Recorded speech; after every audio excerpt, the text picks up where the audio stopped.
In today's video, we're going to be taking a look at this really cool vintage instrument. It's called a suitcase organ. Now, this particular one was made in Italy in the 1950s. They made these through the 1950s, 1960s, maybe even into the early 1970s. My research shows me that American companies would usually bring these in and they'd stamp their own logo on it, whether it be a Arcoa or, in my particular case, mine's a Sylvania. Now, it's kind of strange that the Sylvania emblem here would be upside down on mine. I'm not sure why they did that. Maybe it came off and the owner glued it back on, but made a mistake and glued it upside down. You'd think it would be the other way. The way these organs would work is they actually have a fan in them. So we're going to show you how these things work now. So the lid would open up. Now most of them, any ones that you see that was made by the same company, would say companion. So companion meaning like you could take it anywhere, and that's why it's in a suitcase form. And regardless of whether it said companion or not, like I said, other companies would stamp their own logos on it. So it is electric.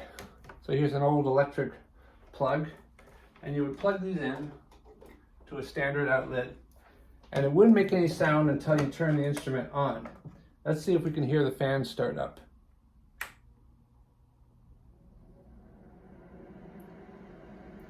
Because the fan blows at a consistent rate, you can't be very expressive with this instrument because it's always blowing at the same amount of pressure. So it's a pretty loud instrument. You can't get subtle with it and play soft passages and loud passages. It's always at one particular volume, which is one of the quirks to the instrument. Now it's divided up into two sections. One section here we have the individual keys, which you can either play single notes or chords if you hold two or more notes together. And then on the other section, they'd have these chord buttons. So it's a single button you could press down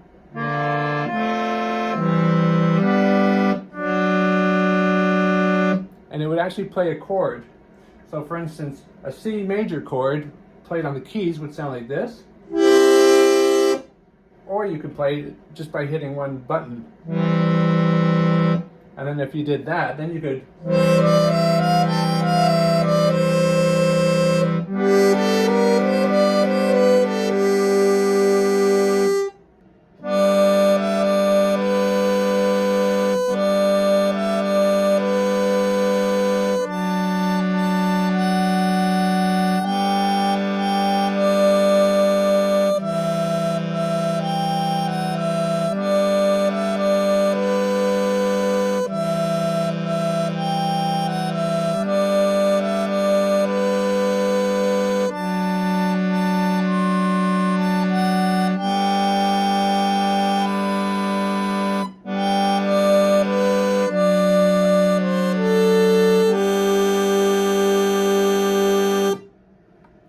Now on the inside of the lid is this mechanism for holding sheet music. It would come up like that and you lay your sheet music there.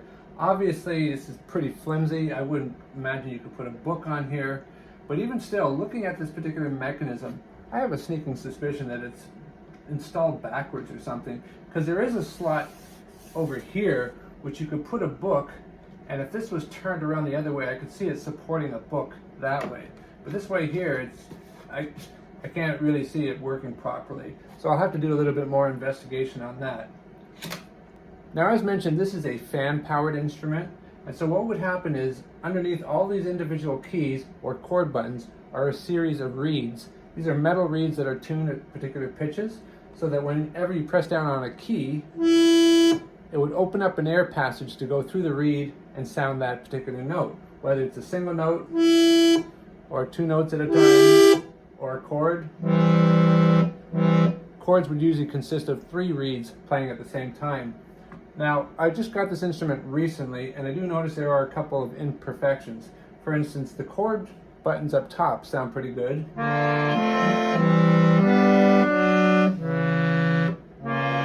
The bottom, not so bad. Until we get to the A minor. The A minor doesn't really sound like an A minor chord. An A minor chord should sound like this. Seems totally off. So maybe a particular reed is stuck, or it needs a little bit of tuning. So we'll have to investigate that a little bit further. So the way I know this particular model was made in the 1950s is because of the style of the chord buttons. These are a lot more fancier. You can see you got black on the underside, followed by these shiny, almost mirror-like tops. Where if you take a look at the later models, it was all just solid white plastic around the top and solid black plastic around the bottom. So they went cheaper later on. So one very odd thing about my particular organ I have here, and I've never seen this on any other suitcase organ, is that it appears to have an output jack. Looks like an RCA output jack, which is very strange since this is an air-powered instrument. You get the amplification through the fan blowing through the reeds. So how this is outputting sound is beyond me.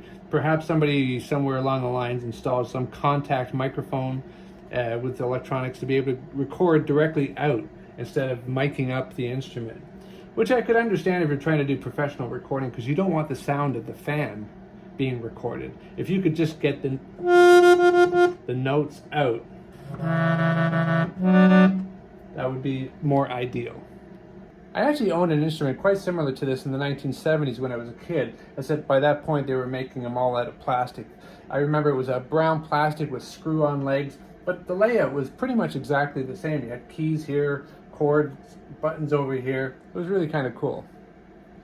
So I hope you enjoyed learning all about the suitcase fan organ. Believe it or not, these are actually not that rare. Just go up to eBay or Reverb, any places you would expect to buy used instruments, and you'll probably find one of these pretty cheap. This one I paid less than $100. The ones that I've seen online range anywhere from $100 to $300, depending on how well they fixed it up and everything's fully operational. Anyway, thanks for watching.